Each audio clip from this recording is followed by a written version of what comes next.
बात क्लीशे है लेकिन कुछ सच भी है कि जब इंसान को किसी चीज की समझ नहीं होती, उसे हमेशा तब भी यकीन होता है कि उसे मोहब्बत हो गई है। सो उसी उम्र में, यानी जब 15 या 16 बरस का था मैं, तो मुझे भी किसी से मोहब्बत हो गई।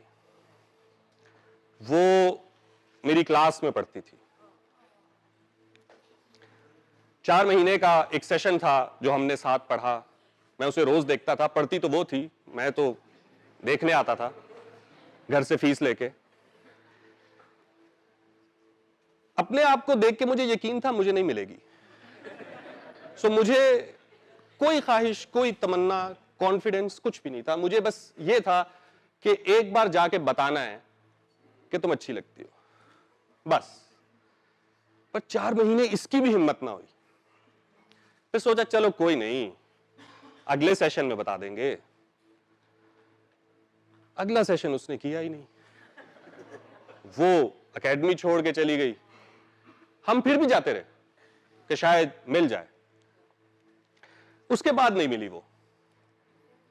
उसको खोने का दुख नहीं था, बस ये मलाल रह गया कि पता तो देते। 6 बरस बाद जब मैं यूनिवर्सिटी पहुंचा, मुझे वो दोबारा नजर आई। वक्त गुजर चुका था, हम बदल चुके थे, और वो मेरी सीनियर भी थी क्योंकि मैं उसके प्यार में फेल हो चुका था। अब एक आध दफा दिखी, दिल में थोड़ी बेचैनी हुई, सोचा जाके बताते हैं। फिर कहा रहने दो। यूनिवर्सिटी ऑब्वियसली सुबह सबको टाइम पे जाना होता है, लेकिन मेरे घर के पास यूनिवर्सिटी की बस नहीं आती थी। वो बहुत दूर से उठाती थी, तो हम इस जिद में कभी लिफ्ट लेके जाते थे, कभी कोई दोस्त पिक कर लेता था, कभी टाइम पे पहुंचते थे, कभी नहीं पहुंच पाते थे। वापसी अलबत्ता जब मैं आता तो मैं यूनिवर्सिटी की बस में आता, और यूनिवर्सिटी की बस में एक बंदा बैठा होता जिससे मुझे शदीद चिढ़ होती थी, क्योंकि वो वापसी पे सारे रास्ते ये कह रहा होता था कि जब हर रूट की बस लोगों को घर घर उतार रही है, हम क्यों नहीं, हमें तहरीक चलानी चाहिए। कल हम सब रजिस्ट्रार ऑफिस जमा होंगे, वीसी से मिलेंगे, ट्रांसपोर्ट ऑफिसर से बात करेंगे, हमारे साथ नाइंसाफी हो रही है। मैं रोज उसको देखता, मैं कहता अभी जाने देना यार, थोड़ा सा टाइम है, क्यों बोर करता है। लेकिन वो बजिद रोज, एक रोज वो कागज लेकर आ गया, उस पर एप्लीकेशन लिखी हुई, सबके साइन, और मुझे कह रहा है कि तुम भी साइन करो। मैंने कहा चलो साइन तो कर सकते हैं। साइन करके उसको दे दिए। लड़के वगैरह गए जो सियासत में आमतौर पर दिलचस्पी लेते हैं या अपने हकूक के हवाले से मुतहर्रिक होते हैं, वो गए और उन्होंने वो बस हमारे रूट पे मंजूर करवा ली।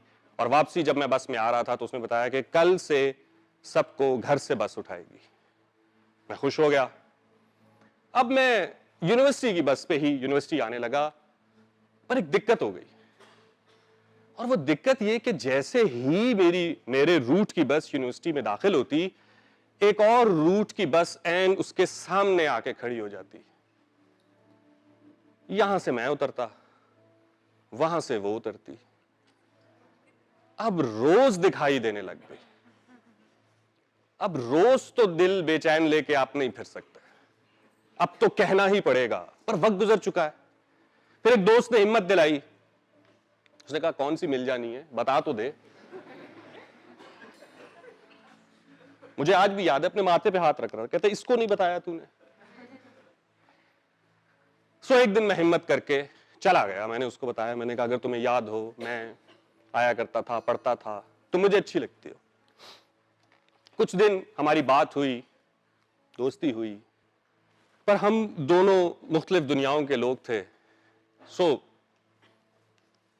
थोड़े से वक्त के बाद वो अपनी जिंदगी में मगन हो गई और मैं अपनी जिंदगी में मगन हो गया। मुझे उसके जाने का दुख नहीं है, बल्कि मुझे इस चीज की खुशी है कि कम से कम मेरे दिल में मलाल तो नहीं है ना, मैंने उसको कह तो दिया। पर इसमें आप एक शख्स को भूल गए जो बस में रोज मेरा दिमाग खाया करता था कि यूनिवर्सिटी की बस को लेके चलो। आज अगर वो मुझे मिले तो मैं कहूंगा कि मैं तुम्हारा दिल से शुक्रिया अदा करना चाहता हूं कि तुम्हारी वजह से कम आज मुझे वो मलाल नहीं है।